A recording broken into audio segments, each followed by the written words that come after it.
What's up, everybody? It's AJ with etrailer.com. Today we're going to be checking out the combo of the 0E power station and the extra add-on battery to double that battery power in one kit. Let's check it out.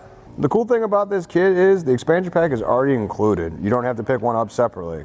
Let's go over all the benefits of the main unit, keeping in mind that adding the expansion pack will double your power output. The power station would be great to replace that generator because you don't have to worry about using it outdoors only. There's not going to be any exhaust, so there's not going to be any fumes. You can use this inside, which means it's not just for running your rig when you're camping. It's going to work great for that. You could use it for that, sure. You could also take it tailgating. You can use it indoors if your power goes out, or just anywhere you want to be and you don't have to plug into a wall. You can use this to power your gear. Now I've explained some scenarios in how you can use it. Let's actually put it to the test. I'm going to plug in the rig behind me and see how it works. On the sides, you're going to have these magnetic panels. It's going to be both sides. You see I can flip it up and it sticks in place. I really like that. You see I'm trying to move with my thumb. It doesn't just fall back down on me. I like that it stays out of the way. So you only can expose or only need to expose what you want to use. So here's the 30 amp socket we're going to plug in. You have the AC outlets down here. Not getting to those just yet, so just cover those back up and plug in our 30 amp. Going to hit the power button. You see the display lights up.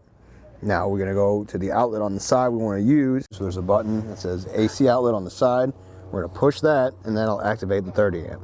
Now with the 30 amp activated, I can go inside the rig. We're going to start by turning the lights on and just see what the readout says. On the inside of the rig, we turn on all the lights. So the readout lets us know that we're using 371 watts and lets us know that that will work continuously if we just power it like it is right now for 2.3 hours. So that's nice that the readout can give us that kind of information that quickly as we power different things on inside the rig. With our fridge plugged in, it brought our wattage up to about 430. It alternates a little bit there. Now also that's going to change how long everything's going to run. The readout gives you an average of how long things can currently run the way you're going. So that's cool that it gives you that information so you know how long you can use it. Now this is a residential fridge, so its power is going to be a little bit different from an RV fridge. Back out here at the readout, we've turned off all the lights and it's just the refrigerator running.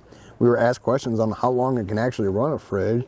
So the fridge on the inside can be running for about 6.5 hours and it's only drawing 98 watts. Now, since we have the lights on and the fridge, I went ahead and set the microwave for 30 seconds. That really bumped up the wattage to 1,994 watts, which is close to pushing it because it's got a running watts of 2,000. We've tested the running watts, and that was when we ran the microwave. On the microwave, it says it runs at 1,500 watts. Definitely pushed it even beyond that because we had the lights on here still. Now let's test the starting watts. Those are usually a little bit higher because it takes more to start something really quick and then it drops back down to running watts. So our power station is rated at 4,000. Let's turn the AC on and see what it does. All right, cool. On. Let's go back outside. Looking at the readout, the starting watts didn't spike quite as much as I thought they would. That's all right because it was more about the running watts coming back down. We know that we can run the fridge, the AC, and the lights and still be well under the wattage. I don't have to worry about going overboard on the power station. Now I just wouldn't run the microwave at the same time as everything else. Now we've unplugged our power station from the rig. It is portable so we can go anywhere with it. We have an air fryer here. Maybe you're going tailgating and you want some appliances with you, a crock pot or an air fryer. Those do heat up so they draw a little bit more power. So let's plug it in and see. We've got 4 AC outlets here to the side. Plug it in. You can already hear the air fryer beeping. I already got it set. Let's just hit the on off. I'm going to hit start and see how many watts it draws. So we'll come over here to our readout.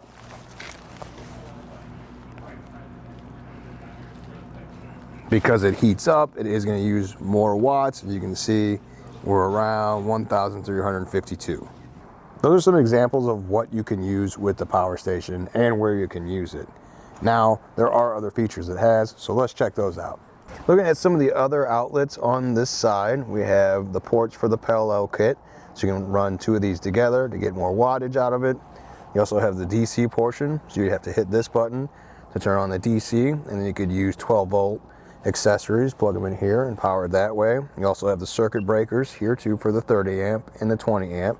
So if it was something to trip it, you could push on this and that would reset it. On the other side of our power station, this is where you're gonna recharge it from. So we have the AC outlet here. It comes with the cord for us to plug it into the wall. Really easy to use there. Now we have the ground as well. So we're gonna unscrew this and attach a ground. And then this portion is where you can hook up to the accessories it comes with to either use solar power to charge it, or if you want to charge it in the car on the go, you can plug this in and use this end in your 12-volt outlet in the vehicle. Down here, you're going to have the 15 amp breaker. Just in case something trips, you can hit this to reset it. Looking at the front of our power station, we're going to have 2 USB-C ports. We're going to have 4 normal USB ports. You activate them by hitting this button, and you'll see that icon right there. That also activates the wireless charging for your phone up top. So now that that's turned on, I can set my phone in place and it starts charging it. Now, it's really easy to set up the extra add-on. You just slide it on this way, set it in place, goes on those tracks, and clicks in. Now it's attached, and we can look at the battery life by going over to the display, hitting the button. We're at 81% with this combined with the extra pack now. To separate it, it's just as simple. You just push on this yellow button here, and it slides back. When you need to recharge the power pack, it's going to have a USB-C port right here. You can plug it in, and you hit the button, and it'll let you know where the battery is. We got all 4 dots lit up, so that means it's fully charged. But if it was charging, it would slowly blink and go through these individually and show you where it is on the battery. Another option to charge it, if you just want to keep it together, when you attach it to the 0E, you can just plug it in the wall like you normally do to charge that, and it will charge both the top section, which is the 0E, and the power pack, which is on the bottom. Now, while you have it connected to your 0E, you can cycle through to see where the battery power is. So this is going to be the main units at 35. The add-on, you'll see 1 there is the 1 add-on at the bottom, and that's at 77%. Overall, I was impressed with both. I really like the 0E, its versatility, how you can use it anywhere and you're not restricted by rules that a generator has to follow. There's no fumes or gasoline. You can use it indoors. You use it for so much, and since you're already using it so much, if it just doesn't have enough battery power that you need, you can always add on one of the batteries, and it's nice to buy it in one complete kit that, sure, you can still add more batteries later on, but you got a good starter kit right here. Well, I think that does it. Thanks for hanging out and hope this helped.